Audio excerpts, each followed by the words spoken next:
பண்றேன். இதுல ஏதாவது தோஷம் இருந்தா க்ஷமிக்க பிரார்த்திக்கிறேன்.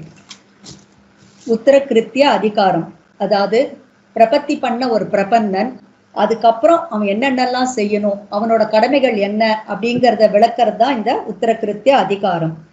அதாவது பிரபத்தி நான் பண்ண பிறகு இனிமே நான் ஞானம் சம்பாதிச்சுண்டாச்சு, இனிமே எனக்கு என்ன செய்யணும், நான் இனிமே என்ன பண்ணி என்ன பிரயோஜனம்னு இல்லாம அவன் என்னென்னலாம் அவன் கடமைகளை செய்யணுங்கிறத இந்த அதிகாரத்துல சுவாமி தேசிகன் விளக்கமா சொல்றார்.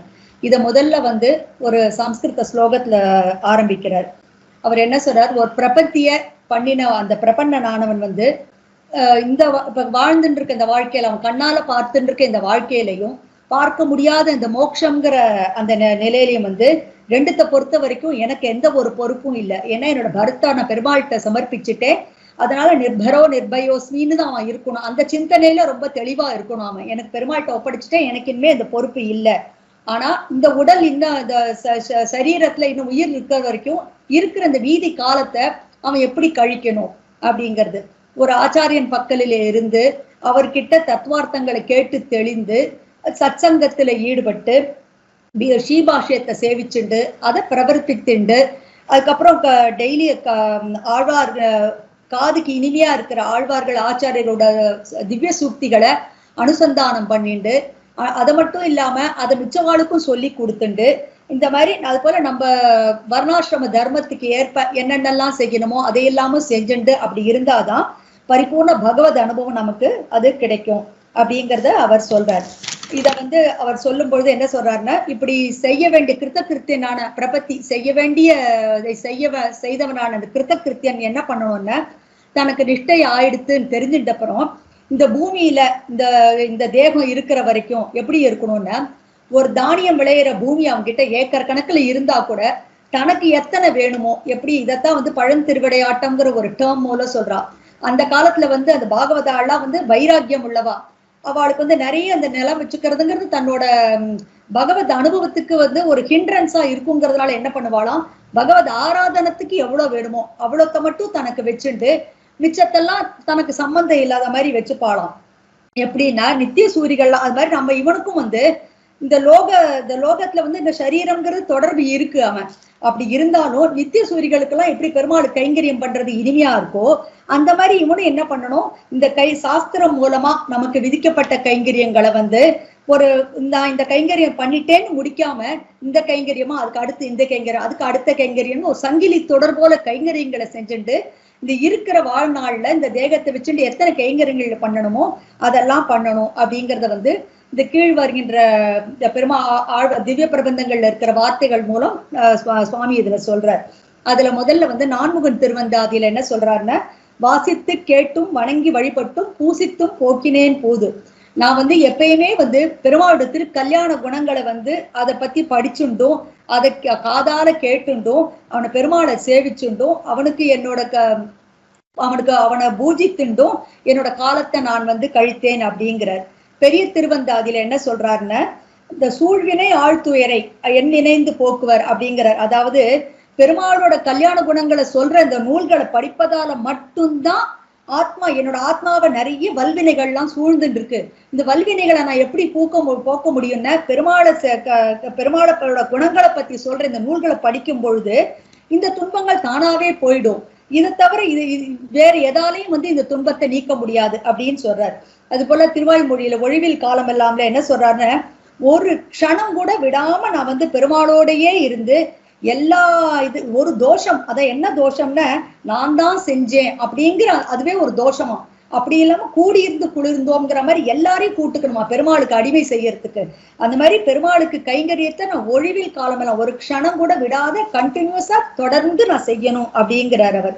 அது போல அடுத்த ஒரு திருவாய்மொழியிலேயே என்ன சொல்றாருன்னா, பெருமாளோட அந்த குணங்களை சொல்ற பாசுரங்களை எல்லாம் எப்படி இந்திரியங்கள் மூலமா சொல்றது, என்னோட வாயால அந்த பெருமாளோட திருமேனி அழக சொல்லணும், மனசுல அவரோட திருமேனி அழக நான் நிறுத்திக்கணும், அந்த திருமேனிக்கு ஏற்ற அந்த புஷ்பங்களை நான் நானே அந்த புஷ்பங்களை பறித்து அதையே பெருமாள் என் கையால பெருமாளுக்கு அர்ச்சனை பண்ணி இதெல்லாம் செஞ்சாதான், அப்படிலாம் செய்யும் போது எனக்கு எந்த ஒரு குற்றமுமே எனக்கு வராது அப்படின்னு அந்த பொங்கேழ் புகழ் பாசுரத்துல சொல்றார். அது போல நாடாத மலர் நாடி மெயினா பூ டெய்லி கிடைக்கிற பூன்னு இல்லாம கிடத்திற்கு அறியாத பூக்கள்னு நிறைய பூக்கள் இருக்கு. அந்த மாதிரி பூக்களை தேடி தேடி தேடி பெருமாளுக்கு நான் வந்து சமர்ப்பிக்கணும் அப்படிங்கிற.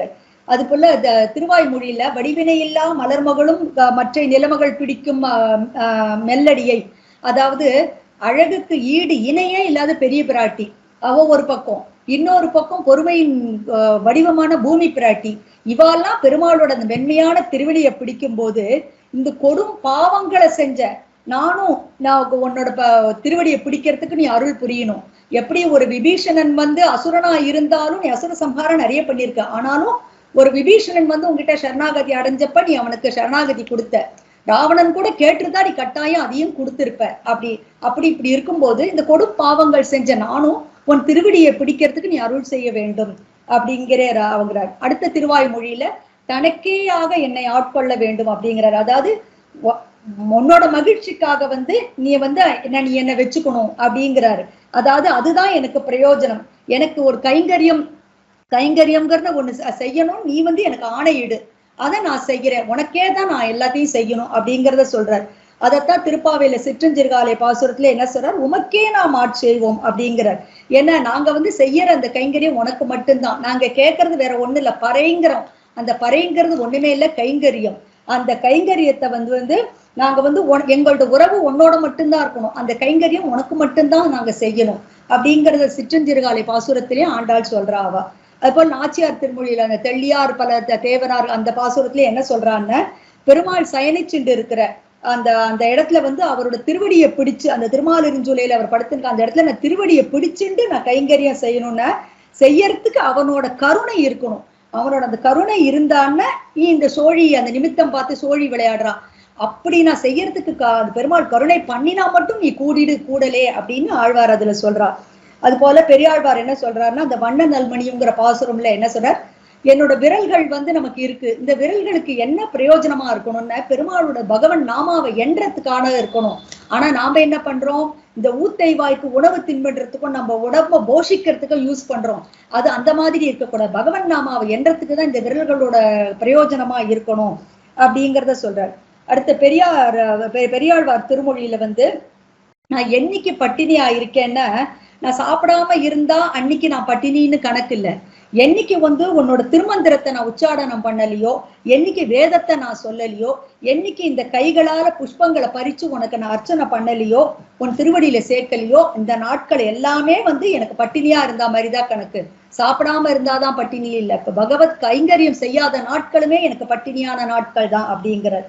அது போல பெரியாழ்வார் திருமொழியில வந்து இந்த நாக்கு வந்து என்னைக்கு என்னோட நாக்கு வந்து உன்னை தவிர எதையுமே, உன்னோட நாமாவை தவிர வேற எதையும் சொல்லக்கூடாது, இந்த மாதிரி நான் எனக்கு அதுக்கு வேற எதுவும் தெரியவும் தெரியாது, இந்த மாதிரி என் நாக்குக்கு உன்னை தவிர வேற எதுவும் தெரியல, இதனால உனக்கு ஏதாவது தோஷம் வந்துருமோன்னு எனக்கு பயமா இருக்கு அப்படின்னு பெரியாழ்வார் சொல்றார். அது போல முதல் திருவந்தாதியில் அவர் என்ன சொல்றார், என் வாய் வந்து அவனையெல்லாம் வாழ்த்தாது, என்னோட வாய் இருக்கே இது ஒரு உன்னை தவிர வேற யாரையுமே என்னோட வாய் வந்து புகழ்ந்து பேசாது அப்படிங்கிறார். அதே முதல் திருவந்தாதியில என்னோட தோள்கள் வந்து வணந்து குனிஞ்சு ஒன்னை தவிர யாருக்குமே அஞ்சலி பண்ணாது அப்படிங்கிறார். அது போல மிச்சமா பொருள் மேலேயும் நான் வந்து எனக்கு நாட்டம் இருக்காது அப்படின்லாம் இந்த மாதிரி ஒவ்வொரு திருவந்தாதியிலையும் சொல்லிட்டு வர்றார். அது போல ரொம்ப அழகான இந்த திருச்சந்த விருத்தம் வார்த்தை, நிரந்தரம் நினைப்பதாக நீ நினைக்க வேண்டும். அதாவது நான் உன்னை நினைக்கிறது பெரிய விஷயம் இல்லை, நான் உன்னை நினைக்கணும்னு எப்பயும் நிரந்தரமா நான் உன்னை நினைக்கணும், நீ அதை நினைக்கணும், அது எவ்வளவு ஒரு பெரிய விஷயம். அதனால நான் உன்னை எப்பயும் நினைக்கணும்னா நான் உன்னை நினைக்கிறதுக்கு உன்னோட கட்டாட்சம் இருக்கு, உன் சங்கல்பத்தால நான் எப்பயுமே உன்னை நினைச்சுட்டு இருக்கணும் அப்படின்னு திருச்சந்த விருத்தத்துல ஆழ்வார் சொல்றார்.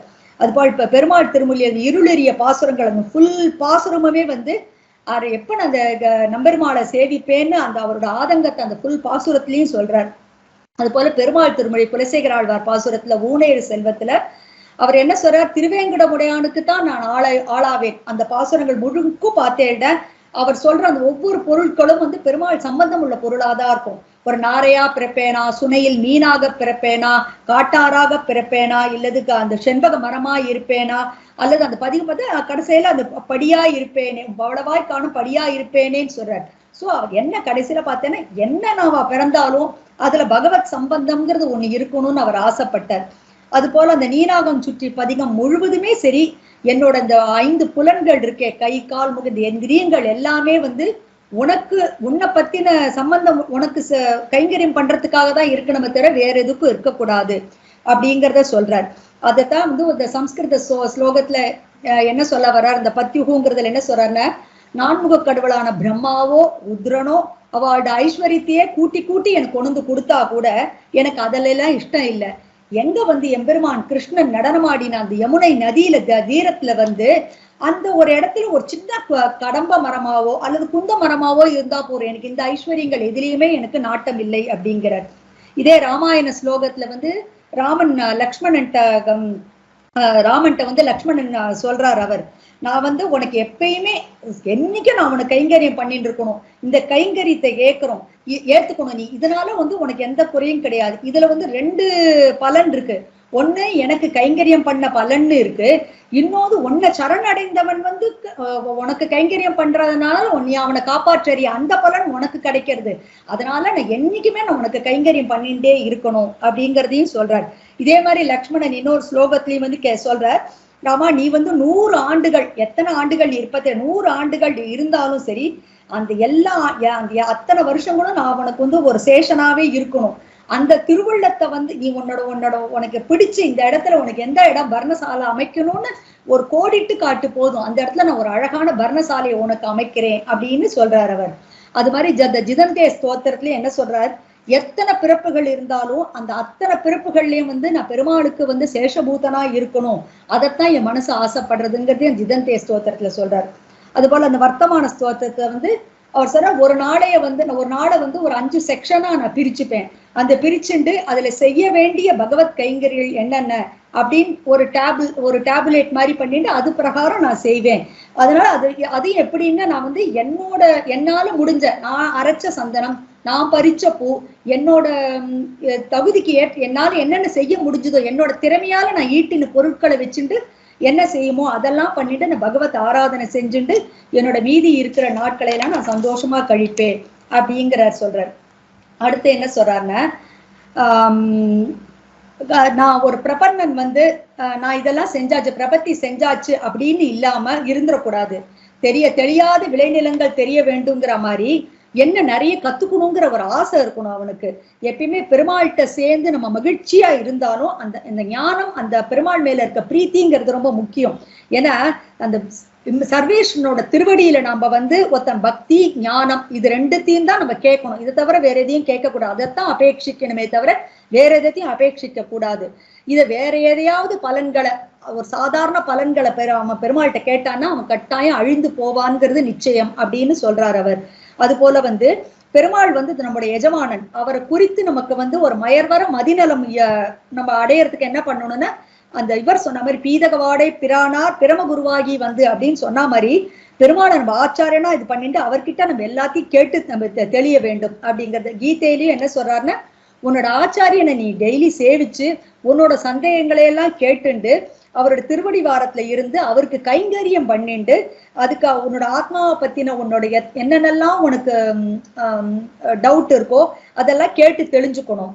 ஏன்னா அவர் ஆச்சாரியன் கட்டாயம் உனக்கு வந்து தெளிய வைப்பார் அவர் அந்த இதனால உனக்கு என்ன கிடைக்கிறது, நல்ல ஞானம் கிடைக்கிறது. இதைத்தான் காளிதாசனோட அவரோட ஸ்லோகத்துல என்ன சொல்றாருன்னா, ஒரு நீர்ல வந்து ஒரு கலக்கம் ஏற்பட்டதுன்னா ஒரு தேத்தாங்கொட்டையை நன்னா தேய்ச்சி அந்த நீர்ல கலக்குவாளாம். அப்ப வந்து அந்த நீர் வண்டெல்லாம் கீழே படிஞ்சு தெளிவான நீர் மேல வரும். அந்த மாதிரி எப்ப வந்து ஈவன் ஒருத்தன் வந்து ஒரு முட்டாளா இருந்தா கூட ஒரு நல்ல ஆச்சாரிய சம்பந்தம், ஒரு அறிஞனோட ஞானியோட சம்பந்தம் கிடைச்சதுன்னா அவனுக்கு இருக்க கலக்கங்களும் போய் அவனுக்கு நல்ல தெளிவு பிறக்கும் அப்படிங்கிறத சொல்றார். அடுத்து வந்து எந்த காலத்தையும் ஒரு பிரபந்தன் வந்து கார்பண்யம்ங்கிறத விடவே கூடாது. ஏன்னா ஒருத்தனுக்கு வந்து பெருமாளோட கட்டாட்சத்தினால நம்மாழ்வாருக்கு நாதமுனிகள் அவளுக்கெல்லாம் பகவத் சாட்சாத்காரமாச்சு. ஆனா அதனால அந்த மாதிரி ஒரு பலன்லாம் நமக்கெல்லாம் கிடைச்சா கூட அவன் கர்வம் வரக்கூடாதான். அதான் பெரியாழ்வார் சொல்றார், நன்மை தீமைகள் ஒன்றறியேன் அப்படிங்கிறார். எனக்கு எது நன்மை எது தீமை அதெல்லாம் எனக்கு தெரியாது அப்படின்னு அவருக்கு எல்லாத்தையுமே வந்து அந்த கார்பண்யத்தை விடாம அவர் சொல்றார். அவர் நான் இவன் அறிந்தாலும் இது அறிவனேலும் இவையெல்லாம் என்னால் அடைப்பு நீ கொண்டாது. அதாவது நல்லது எது அது நான் தெரிஞ்சாலும் இதை நான் எடுத்துக்கலாம், இதை நான் விளக்கலாம் அப்படின்னு என்னால முடியாது. ஏன்னா பிகாஸ் நான் I am completely depend on you, எனக்கு நீ தான் எல்லாமே, எனக்கா இதை நீக்கணும் இதை சேர்த்துக்கணுங்கிற எண்ணமெல்லாம் எனக்கு தெரியாது. ஸோ இப்படி பெருமாளையே தான் நான் அண்டி இருக்கேன், என்னுடைய ஸ்வரூபம் என்னோட செயல்கள் எல்லாமே வந்து பெருமாளை சார்ந்துதான் இருக்கு, அந்த ஆக்கிஞ்சன்யம் இருக்கணும், அதை வேறு உபாயம் எனக்கு இல்லை அப்படிங்கிற அந்த திங்கிங் நம்மளுக்கு இருக்கணும் நாம அப்படிங்கிறத சொல்றாரு. இதை வந்து அஹிர்புத்திய சம்ஹிதையில சொல்றார். அதாவது நான் வந்து ஒரு அபராத சக்கரவர்த்தி, தேசிகர் சொல்ற மாதிரி நான் அபராதங்களுக்கு ஒரு இருப்பிடம் யாருன்னா நான் தான், என்னை காப்பாற்றிக்கிறதுக்கு எனக்கு வேறு வந்து ஒரு உபாயம்ங்கிறதே எனக்கு கிடையாது, அதனால வேறு உபாயம் இல்லாதனால அந்த அந்த அந்த ஆக்கிஞ்சன்யம்ங்கிறது நமக்கு இருக்கணும். நம்ம எந்த இந்த கார்பண்யம்ங்கிறது எந்த காலத்திலயும் அந்த கர்வம் போய் அந்த வேறு உபாயம் இல்லை, பெருமாளோட கருணைங்கிறது வேணுங்கிறது நம்ம தாழ்ந்து நின்று கேட்கணும் பெருமாள்கிட்ட. அதை வந்து இந்த வர்ற அந்த பாசுரங்கள்ல எல்லாம் அவர் சொல்றார். அதாவது திருவாய்மொழியில நோற்ற நோன்பிலேன் நுண்ணறிவிலேன், அதாவது எனக்கு ஒரு அனுஷ்டானமோ ஒரு ஞானமோ எனக்கு எதுவுமே கிடையாது அப்படின்னு சொல்றாரு. ஆழ்வார் சொல்றாருன்னு நம்ம தெரிஞ்சுக்கலாம் எவ்வளவு ஒரு இது, அவர் எனக்கு எதுவுமே கிடையாதுங்கிறார் அவர். அதே போல என்னான்னு செய்ய, நான் என்ன செய்ய போறேங்கிறார் அவர் ஆழ்வார். அதுபோல் திருவாய்மொழியில சொல்ற களைவாய் துன்பங்கள் யாதொழிலாய் களைகண் மற்றிலேன், என்னோட சம்சாரத்துல இருக்கிற ஏற்படுற துன்பங்களை எல்லாம் நீ நீக்கினாலும் நீக்காட்டாலும் எனக்கு வேற கதி கிடையாது, நீ தான் எனக்கு கதி, நீ நீக்கினால் நான் உன்னதான் கடைசியில் உன்னதான் சரணடைய போறேன், நீ தான் எனக்கு கதி அப்படிங்கிறார். அது போல புகழென்றெல்லாம் அடியேன் உன்னடி கீழ் அமர்ந்து புகுந்தேனே, எனக்கு வேற புகழ்கிறதே கிடையாது, நீ தான் புகழ், அதனால உன் அடிக்கீழே தான் நான் உன்னை இன்னைக்கு சரணடைந்து இருக்கேன் அப்படின்னு சொல்றார். அது போல் ஆவிக்கோர் பற்றுக்கொம்பு அப்படிங்கிறார். உன்னை இல்லாம எனக்கு ஒரு கொழுகொம்புங்கிறது யாருமே கிடையாது, இந்த உடலுக்கு நீ தான் கொழுகொம்பு, நான் ஒன்னதான் பற்றின்னு இருக்கேன், எனக்கு வேற யாருமே கிடையாது அப்படிங்கிறார். அது கறவைகள் பின் சென்ற சொல்றார். எங்களுக்கு என்ன தெரியும், பசுக்களோட போயிட்டு அவளோட பின்னாடி உட்காந்து சாதம் சாப்பிட்றதுக்கு தான் எங்களுக்கு தெரியுமே தவிர எங்களுக்கு வந்து ஒண்ணுமே இல்லை, நாங்க கேட்கிற இந்த பறையாகிய கைங்கரியத்தை நீ கொடுத்து எங்களை உன்கிட்ட ஆட்கொள்ள வேண்டும் அப்படின்னு சொல்றார். அது போல திருமாலையில வந்து குளித்து முன் அனலை ஓம்பும் குறிகோள் அந்தரமே தன்னை ஒளித்திட்டேன் என்கணில்லை, இந்த குளித்துட்டு அனுஷ்டானங்களை எல்லாம் செஞ்சு 3 அனல்களையெல்லாம் அக்னிகளையெல்லாம் காக்க செய்ய வேண்டியதான அந்த பொறுப்பு எல்லாத்தையுமே நான் வந்து அழித்துட்டேன், அதனால என்னை காக்க எனக்கு கலைக்கண் என்னோட ரக்ஷகன் நீதான் அப்படின்னு சொல்றார். திருச்சந்த விருத்திரு புலங்களாய 2 அதாவது தர்மத்தை செய்யறதுக்கு வந்து பிராமண க்ஷத்திரிய வைசிய க்ஷூத்ர இந்த குலங்கள்ல செய்ய அவாதான் தர்மங்களை செய்யறதுக்கு ஏற்ற குலங்கள். இந்த குலங்கள்ல கூட இந்த 2 குலங்கள்ல கூட நான் பிறக்காத நான் பாவத்தை நான் செஞ்சிருக்கேன், அதனால நீதான் என்னை ரட்சிக்கணும் அப்படிங்கிறார். அதே போல பெரிய திருமொழியில ஏழை ஏதலன் ரொம்ப அழகான அந்த குகனை வந்து இவன் ஞானம் இல்லாதவன், இவனுக்கு வந்து ஒரு நல்ல சதாச்சாரிய சம்பந்தம் எதுவும் இல்லை அப்படியெல்லாம் ஒண்ணு நீ என்ன திங்க் பண்ணல, நீ என்ன பண்ற ஒரு உனக்கு எதிரில இருக்கிறவனோட குணத்தை நீ வந்து கீழானவன்னு நீ பார்க்காம நீ என்ன சொன்ன, 4 பேரோடு இனி 5 ஆனோம், நாங்க 4 பிரதர்ஸா இருக்கோம், இனிமே உன்னோட சேர்த்து நாங்க 5 ஆனோம்னு நீ அந்த குகனை அக்செப்ட் பண்ணிட்டே, அந்த மாதிரி என்னையும் நீ வந்து என்னோட நான் ஒரு ஏழையானவன் ஒரு நல்ல குணமற்றவன் என்னை நீ வந்து தள்ளிடாத அப்படின்னு சொல்றார் அவர். அதே போல பற்றேல் ஒன்றுமில்லேன்ல வந்து எனக்கு நீதான் பற்றுக்கொடி, எனக்கு வந்து நான் வந்து ரொம்ப பாவி, ஒரு புண்ணியம்ங்கிறது கொஞ்சம் கூட என்னோடதுல இல்லை, ஆனாலும் என்னை ரட்சிக்கணும் நீ அப்படின்னு நான் உன்னை பற்றாக பற்றி கொள்கிறேன் அப்படின்னு சொல்றார். அது போல தருதுயரம் தடாயில வந்து என்னோட துன்பங்களை நீ நீக்காட்டாலும் என்னை வந்து ஒரு குழந்தை எப்படி ஒரு தாய் கிட்ட போய் தஞ்சம் புகுமோ அந்த மாதிரி ஒரு ஒரு குடிமகன் வந்து எப்படி ராஜா கிட்ட போய் தஞ்சம் அடைவானோ, நான் நீ என்ன வருகின்ற என்னோட துயரங்களை நீ தடுக்காட்டாலும் உன்கிட்டதான் தஞ்சம் அடைவேன் தவிர வேற தேவதாந்தர்கள்ட்ட போய் நான் தஞ்சம் அடைய மாட்டேன், உன்கிட்டதான் வருவேன் அப்படிங்கிறார். அது போல அந்த ஆள வந்து அவரோட தர்மனிஷ்ட அஸ்தி அந்த இதுல வந்து நான் எந்த தர்மங்களும் அற்றவன். சோ இந்த கார்பண்யத்துக்கு பிரமாணமா இந்த ஸ்லோகங்களை எல்லாம் அவர் சொல்றார் இதெல்லாம். அதே மாதிரி அடுத்தது இதுக்கப்புறம் நம்ம வந்து நிறைய நம்ம இழந்துட்டோம், இத்தனை நாள் நான் நிறைய விஷயங்களை இழந்துட்டேன் அப்படின்னு அதையே நினைச்சுட்டு கவலைப்பட்டுட்டே இருக்காம அவதார ரகசியங்களை எல்லாம் தெரிஞ்சுட்டு நம்ம அனுஷ்டானம் பண்ணணும் அப்படிங்கிறத சொல்றாரு. அதனால அதுல என்ன சொல்றாருன்னா, நாம வந்து இத்தனை நாள் எனக்கு இதெல்லாம் செய்யறதுக்கு அருகதை இல்லை அப்படின்னு அதை ஒரு இதுவா எடுத்துட்டு நான் எதையும் செய்யல அப்படின்னு இருக்காம நம்ம செய்ய வேண்டிய கைங்கறிகள் எல்லாம் எல்லாத்தையும் செஞ்சுட்டு இருக்கணும் பிரபன்னன் அப்படின்னு. ஏன்னா நம்ம நிலைமையை பார்த்து துவண்டு போயிடக்கூடாது, எனக்கு இந்த அருகதை இல்லை அப்படின்னு துவண்டு போகாம அவன் என்ன பண்ணனா, பொய் நின்ற ஞானமும் பொல்லா ஒழுக்கும் அழுக்குடம்பும் அப்படிங்கிறதுல வந்து சம்சாரத்துல எனக்கு நிறைய விபரீதமான ஞானம், அதனால தீய ஒழுக்கம், அந்த அசுத்தமான சரீரம் அப்படியெல்லாம் இருக்குன்னு தன்னைத்தானே ஆழ்வார் நிந்திச்சுட்டு அதனால தளர்ச்சி அடையாம நீ வந்து எனக்கு வந்து அடையாம இருக்கிறதுக்கு நீ எனக்கு அருள் புரியணும் அப்படிங்கிறார். அது போல அந்த இன்னொரு திருவுருத்தம் பாசுரத்துல என்ன சொல்றேன்னா, எண்ணின்ற யோனியுமாய் பிறந்தாய் அப்படிங்கறதுல வந்து இந்த மாதிரி பிறவிகளையெல்லாம் நான் பிறக்காம இருக்கிறதுக்காக என்னை காப்பாத்துறதுக்காக நீ அவதாரங்கள் பல எடுத்தாய். அது மாதிரி அப்படி அவர் சொல்றதை நினைச்சிட்டு நம்ம உறுதியா இருக்கணும். எப்படி ஒரு தாய்ப்பால் போல வந்து பெருமாள் வந்து ஒரு இனிமையானவன். நம் பெருமாள் வந்து அவர் முன்னாடி அவர் நமக்கு நிறைய வார்த்தைகளை சொல்லியிருக்கார். கீதையில எல்லாம் சொல்லியிருக்கார். பரித்ராணாய் சாதுனாமா சுச்சக, இந்த மாதிரி நிறைய வார்த்தைகள் பெருமாளே நேர்ல கீதையில இதெல்லாம் சொல்லியிருக்கார் இவர். சோ பெருமாளோட அவதார ரகசியம் அப்படிங்கிற அந்த ஏரியில வந்து நம்ம குளிர குடைந்து நீராடணும் நம்ம எல்லாரும். அப்படி பண்ணி எப்படி இருக்கணும், நம்ம இன்னும் எப்படி இருந்து அந்த அவதார ரகசியங்களை தெரிஞ்சுட்டு நம்ம இருக்கணுங்கிறத வந்து இந்த வருகின்ற அந்த ஸ்லோகங்கள்ல எல்லாம் அவ வந்து சொல்றா.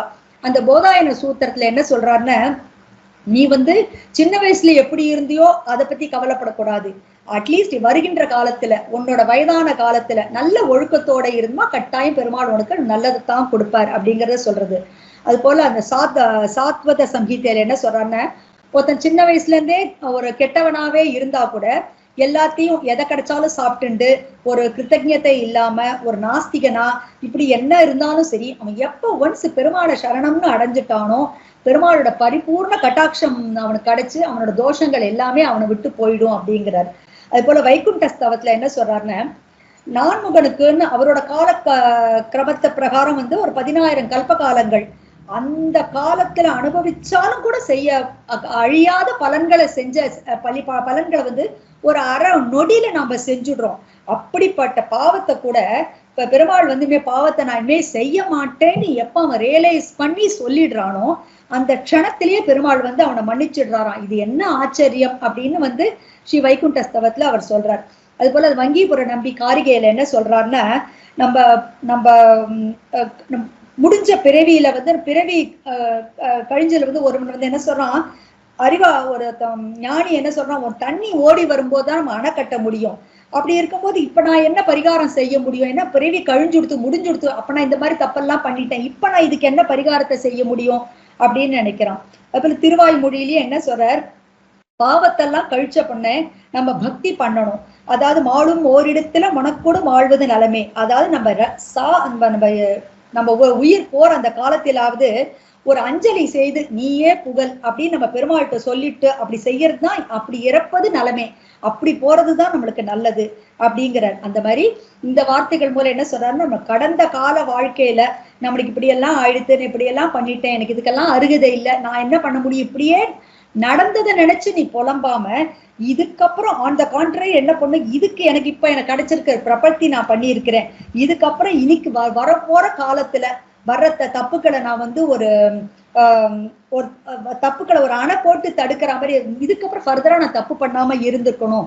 எம்பெருமாள் எனக்கு பண்ற அந்த அவர் எனக்கு செய்யற ஆக்ஞைகளை கைங்கரியங்கள்ல எல்லாம் நிலையா இருந்து ஒரு பிரபன்னன் அப்படிங்கிற அந்த நிலையில இருந்து கொஞ்சம் கூட நான் வழுவாம இருக்கணும் அப்படிங்கிறத சொல்றார். அடுத்து வந்து இந்திரியங்களை எல்லாம் வந்து எப்படி நம்மளோட இந்திரியங்களை என்ன பெருமாளுக்காக எப்படி அதை நம்ம உபயோகப்படுத்தணும் அப்படிங்கறது அதுல வந்து முடியானேங்கிற அந்த பாசுரத்துல என்ன சொல்றாருன்னா, நம்ம இந்திரியங்கள் வந்து எம்பெருமான அனுபவிக்கத்தக்கதான் நம்ம வச்சுக்கணுமா. எப்படின்னா நம்ம சாப்பிடுற சாப்பாடு பெருமாளுக்கு அம்சி பண்ண அந்த சாதத்தை தான் நம்ம சாப்பிடணும். அப்படி அந்த ஒரு சுத்தமான அந்த நம்ம சாப்பாடை சாப்பிடும் பொழுது சாப்பாடு சாப்பிட்டு அவனுக்கு தொண்டு செய்யறதுதான் என்னோட முதல் கடமை அப்படிங்கிறதையும் நம்ம திங்க் பண்ணிட்டு இருக்கணும். எப்படி வந்து ஒரு மாடு மேய்க்கும் போது என்னதான் பயிர்கள் இருந்தாலும் அந்த பயிர் மேல மாடை மேய்க்காம நம்ம மாடை வந்து நல்ல பயிர் இல்லாம ஒரு புல்லுக்கு நம்ம மாடை அழிச்சுட்டு போவோம். அந்த மாதிரி நம்ம இந்திரியங்களையும் வந்து கெட்ட வழக்கத்துல போகாம நல்ல வழியில எடுத்துட்டு போய் நல்ல புல்ல மேய விட்டு அந்த பசுவை வளர்க்கணுமே தவிர வயிறை அழிச்சு நம்ம அந்த பசுவை நம்ம வளர்க்கக்கூடாது அப்படிங்கிறத சொல்றாரு. அது போல வந்து கைங்கரியங்கள் நம்ம பண்ணினாலும் அந்த சாஸ்திர விகிதமா இருக்கணும். அதுக்கு ஒப்ப நம்ம எப்படி செய்யணுங்கிறத சொல்றாரு. அதுக்கு ஒரு சின்ன கதை சொல்றார். ஒரு ஆற்றினோட கரையில உட்காந்து ஒருத்தர் எதிர்கரைக்கு போகணும்னு வெயிட் பண்ணிட்டு இருக்கா. அப்ப அவ என்ன பண்ணுவா, அந்த ஓடத்துக்காக காத்துட்டு இருக்கும் போது அந்த காலத்துல ஒரு சொக்கட்டான் மாதிரி ஒரு சின்ன விளையாட்டு விளையாடுவா. அப்ப விளையாட்டு விளையாடும் போது அதை வந்து ஒரு பைசா வச்சு விளையாடி ஒரு பலனுக்காகன்னு பண்ணாம அவ ஒரு பொழுதுபோக்குக்காக பண்ணணும். அப்படி பண்ணினான்னு அந்த ஓடம் வந்துடுத்துன்னா அவ அப்பயே ஆட்டத்தை கடகடன்னு கலைச்சிட்டு ஏறி போயிடலாம். இதே பைசாக்காகன்னு பண்ணினா ஒரு பந்தயத்துக்காகன்னு பண்ணிட்டான அப்போ ஒருத்தர் தோத்துருக்கலாம், அவர் அடுத்த விளையாட்டுல ஜெயிக்கலாம், அதனால அவர் ஒத்துக்க மாட்டாரு. அதெல்லாம் கிடையாது. அடுத்த விளையாட்டு விளையாடிட்டு போனா ஒரு கம்பல்ஷன் இருக்கும். இந்த மாதிரி இல்லாம ஒரு பொழுதுபோக்கா நம்ம பண்ணிட்டோம்னா நம்ம அடுத்த வர்ற ஓடத்துல கடறின்னு போடலாம். அதைத்தான் என்ன சொல்ற, அந்த மாதிரிதான் வந்து நம்ம பொழுதுபோக்கா அந்த அப்ப அவ ஆடினா கூட அவ அந்த விதிமுறைகள் எதையும் விடமாட்டான். அந்த they follow the rules and regulations. அந்த மாதிரிதான் பிரபன்னன் என்ன பண்ணணும்னா, எம்பெருமான் நமக்கு என்னென்ன விதிச்சிருக்காரோ அதெல்லாம் ஃபாலோ பண்ணிட்டு அதை நமக்கு பயன் அளிக்கும், அப்படி பயன் அளிக்கும் அப்படின்னு எண்ணத்தோட செய்யலைன்னா கூட சாஸ்திர விகிதமா அந்த ரூல்ஸ் அண்ட் ரெகுலேஷன் எப்படி அவெல்லாம் ஃபாலோ பண்ணாலும் சாஸ்திரத்துக்கு அனுகுணமா என்னென்ன இருக்கோ அதெல்லாம் அவ செய்யணும். அந்த முறையில இருந்து கொஞ்சம் கூட நம்ம மாறவே கூடாது. அப்படி செய்யும் போது அவன் எப்படி இருக்கணும்னா, ஒரு பித்தம் இருக்கவனுக்கு வந்து அந்த அந்த பித்தம் நீங்கிறதுக்கு பாலை சாப்பிட்டா சரியாகும்பா. பாலோட நேச்சர் வந்து எப்பயுமே ரொம்ப ஸ்வீட்டா இருக்கும், நம்ம ரொம்ப ரசிச்சு சாப்பிடுவோம். அதே பித்தம் வரும்போது அதை நீக்கிறதுக்காக அந்த பாலை கொடுக்கும்போது அந்த பால் சாப்பிடும்போது நமக்கு ஒரு கொமட்டல் வரும். ஒரே பால் தான் அது, ஆனா அதே அந்த பால் வந்து பித்தத்தை நீக்கும் போது வந்து அது நம்மளுக்கு அது இனிக்காது. அது மாதிரி பிரபத்தி மூலம் அந்த பிரபத்தி மூலம் நம்ம கர்மங்கள் அதெல்லாம் போன பிறகு பித்தத்தை நீக்கிறதுக்காக பருகிற பால் போல அது வந்து பகவத் கைங்கரியத்தால எப்படி நம்மளுக்கு இனிமை கிடைக்கிறதோ அந்த மாதிரி அந்த பால் வந்து நமக்கு ரொம்ப இனிமையா இருக்குமா.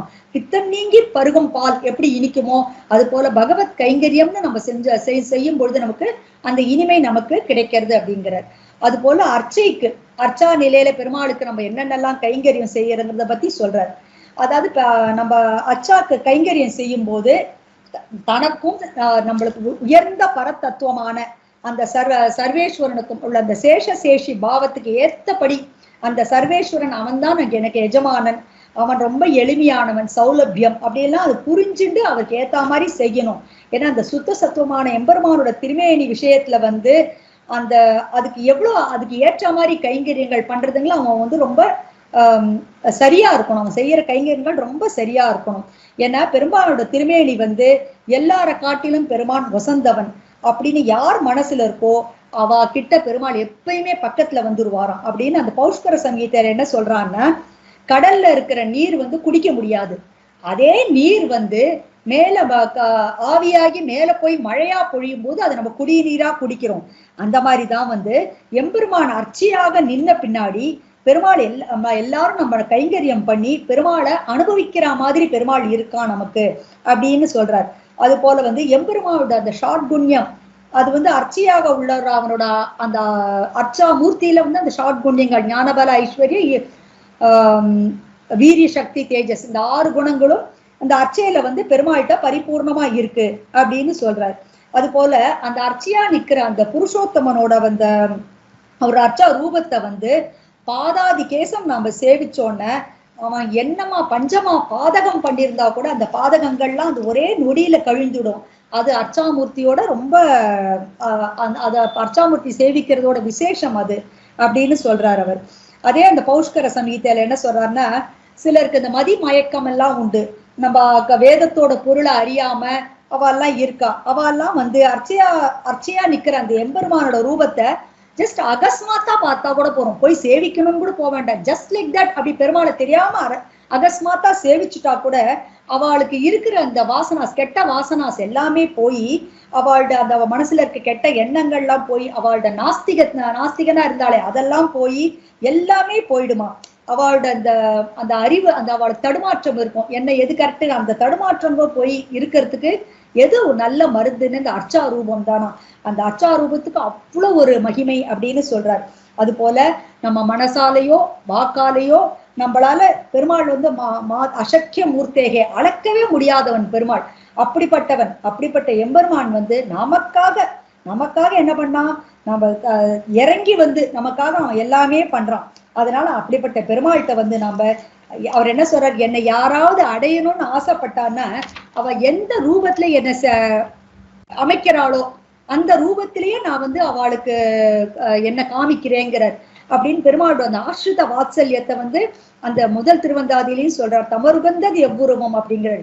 அடியார்கள் என்னை எப்படி பார்க்கணும் ஆசைப்படுறாளோ அந்த ரூபத்திலேயே நான் காமிக்கிறேன். அது அமரநாதி விராட்ல சொல்றாள் இல்லையா, கண்ட கண்கள் மற்றொன்றினை காணாவே அப்படிங்கிற மாதிரி அவருக்கு அர்ச்சா ரூபத்துல இருக்க அந்த ஆகர்ஷகம் அதை வந்து அனுபவிக்கணும் அப்படிங்கிறார்.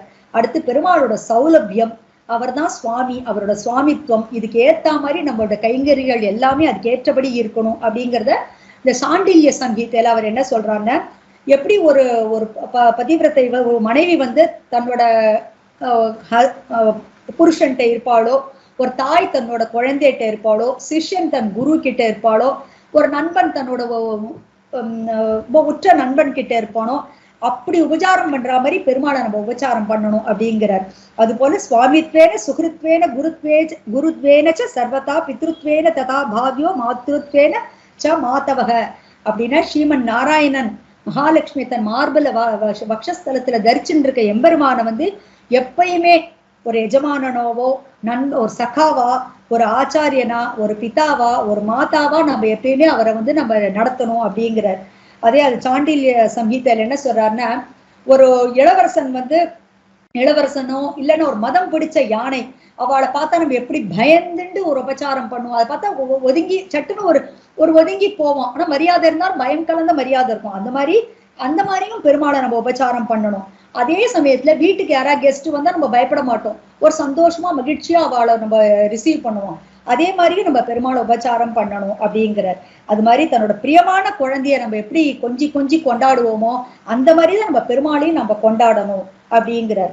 அடுத்து வந்து நம்ம பெருமாளுக்கு கைங்கரியம் பண்றது பெரிய விஷயம் இல்லை. அந்த கைங்கரியம் பண்றது நாம ஒரு நல்ல வழியில நாம சம்பாதிச்ச பொருளை கொண்டுதான் பண்ணணுமே தவிர தீய வழியில வந்த பொருளை வச்சுட்டு பெருமாளுக்கு வயிறு கிரீடம் பண்ண தங்க கிரீடம் பண்ணேங்கிறதுல வசதி இல்லை.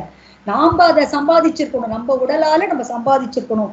இந்த கைங்கரியத்தை அவன் எப்படி பண்ணணும்னா, எப்படி ஒரு திருமணமான ஒரு ஒரு வது வந்து அவ பொண்ணுக்கு வந்து தன்னோட மாங்கல்யம் எப்படி அவ பாதுகாப்பா வச்சுப்பாளோ அதை வந்து அந்த மாதிரி வந்து நம்ம பத்திரமா நம்ம அந்த நம்ம கடமை, இது நம்ம கடமைன்னு, அது ஒரு கடமைன்னு நினைக்கிற மாதிரி பெருமாளுக்கு கைங்கரியம் பண்றது நம்ம கடமைன்னு நினைச்சுக்கணும் அப்படிங்கிற. அடுத்து ஆச்சாரியரோட எப்படி கிருத்தஜ்ஞத்தையோட இருக்கணும் அப்படிங்கிற. அதாவது எம்பெருமாள், அதாவது பகவான் முதல் பாகவதாள் வரை உள்ள எல்லாருக்கும் கைங்கரியம் செய்யறது வந்து தன்னோட வாழ்வோட முக்கியமான ஒரு லட்சியம் அப்படிங்கறத அவன் இருக்கணும். அதனால என்ன ஆச்சாரிய சம்பந்தத்தால மட்டும்தான் இதெல்லாமே எனக்கு கிடைக்கிறது, என் வாழ்க்கையில நடக்கிற ஒவ்வொரு விஷயங்களும் என்னோட ஆச்சாரிய சம்பந்தத்தால மட்டும்தான் அப்படிங்கிறத அவன் என்னைக்கும் கிருத்தஜ்ஞத்தையோட நினைச்சுட்டு வாழ்க்கையை நடத்தணும் அவன். அதைத்தான் வந்து இந்த பாபிஷ்ட க்ஷத்ரபந்துஷ்ச அந்த ஸ்லோகத்துல என்ன சொல்றாருன்னா, ரொம்ப பாவம் செஞ்ச க்ஷத்ரபந்துவும் ரொம்ப புண்ணியம் பண்ண புண்டரீக்கணும் இவாளுக்கு மோட்சம் ஏன் கிடைச்சதுன்னா அவள் ரெண்டு பேருக்கும் ஆச்சாரிய சம்பந்தம் இருந்ததுனாலதான். அதனால எல்லாரும் ஒவ்வொருத்தரும் நம்ம ஆச்சாரியனை சரண் அடையிறதுங்கிறது ரொம்ப முக்கியமான விஷயம்.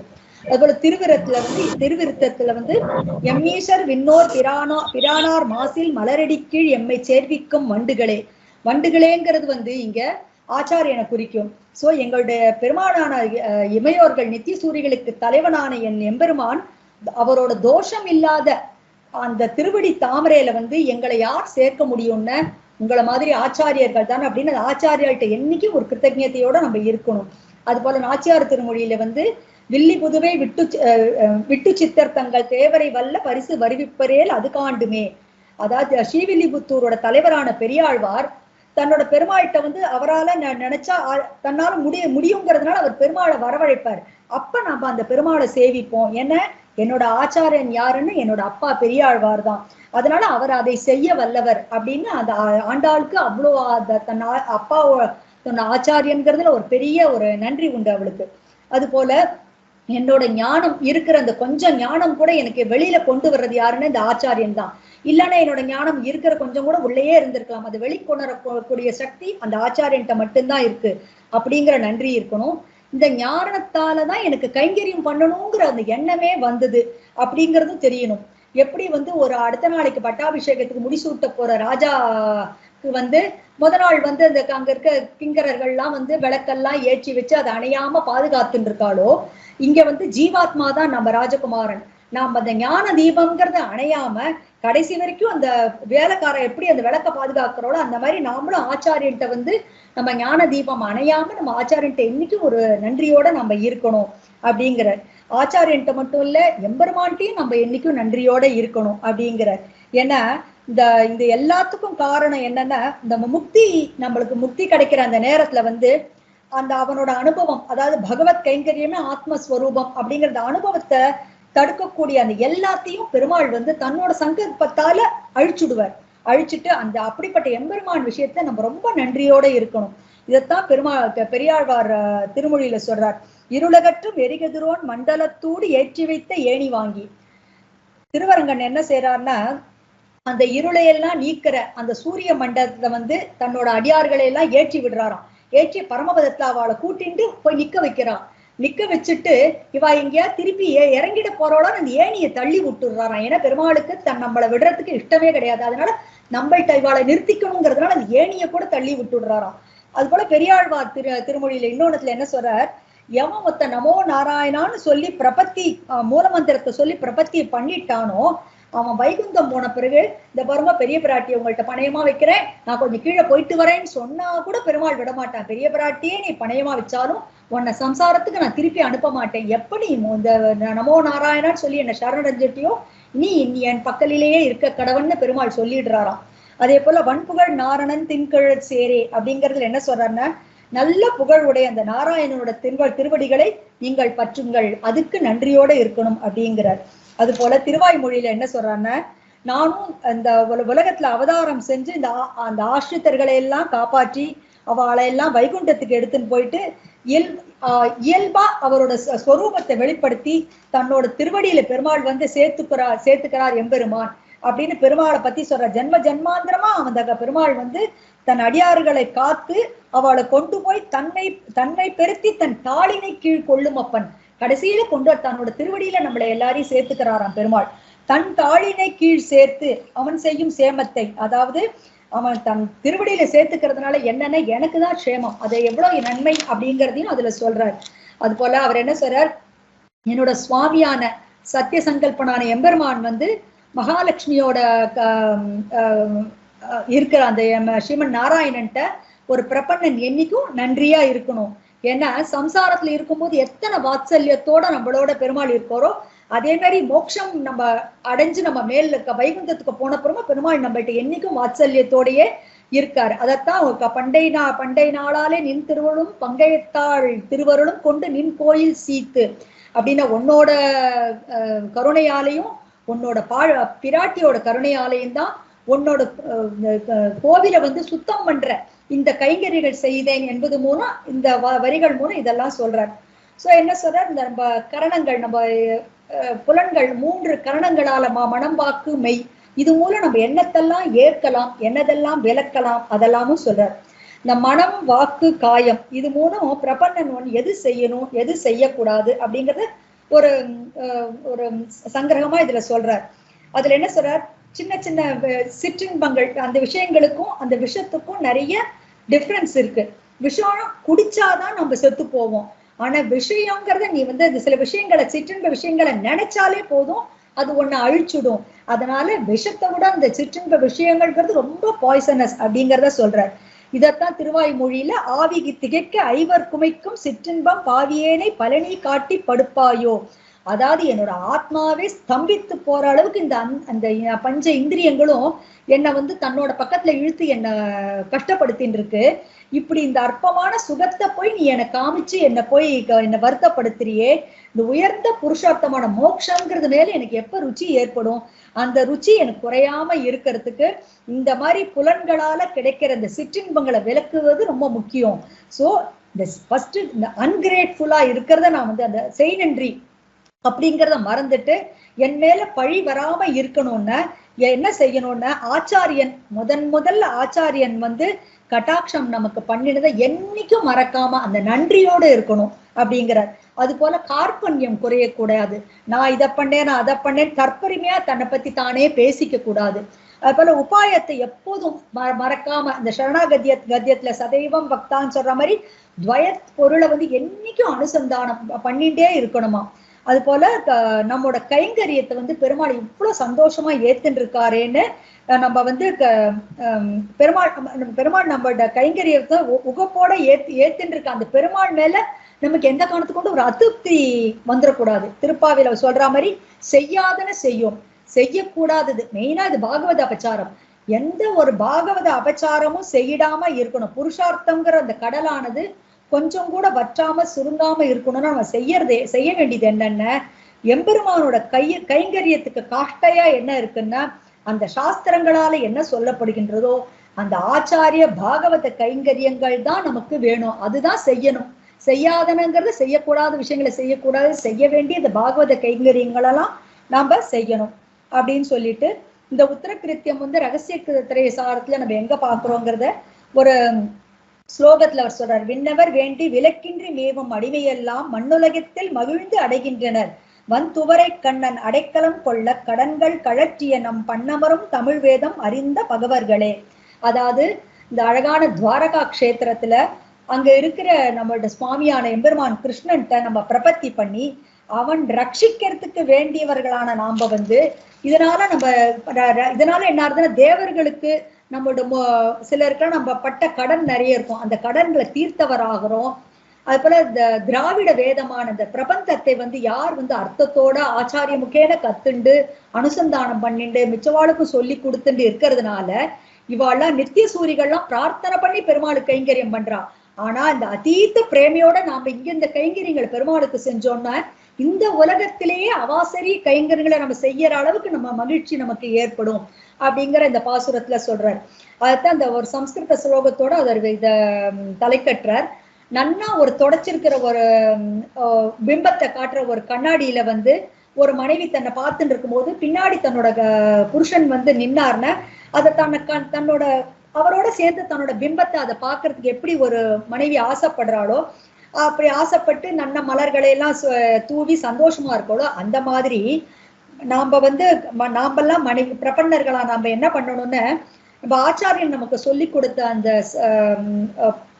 பொருட்களை எல்லாம் நன்னா ஒரு தொடச்ச ரத்னம் பதித்த கண்ணாடி மாதிரி இருக்கிற இந்த அஷ்டாட்சரத்தை வந்து நம்ம எஜமானனாகிய பெருமாள் வந்து நம்ம பின்னாடி வந்து நின்னார்ன அருகாமையில வந்தார்ன அவரோட நம்ம சேர்ந்து இருக்கிறது மட்டும் இல்லாம அழகான நறுமணமான அந்த பூக்களை எல்லாம் தூவி கைங்கரியம் எல்லாம் பண்ணி மனைவி எப்படி புருஷன்ட்ட இருப்பாளோ அந்த மாதிரி பிரபன்னனாகிய நாம வந்து பெருமாள் அந்த பிம்பத்துல நம்பையும் சேர்த்து பார்த்து சந்தோஷப்பட்டு அவர் கைங்கரியம் பண்ணிட்டு சந்தோஷமா இருக்கணும் அப்படின்னு சொல்றார். அடியேன் ஏதாவது தவறா சொல்லியிருந்தேன்னா க்ஷமிக்க பிரார்த்திக்கிறேன். கல்யாண குணசாலினே ஸ்ரீ குருவே நமः.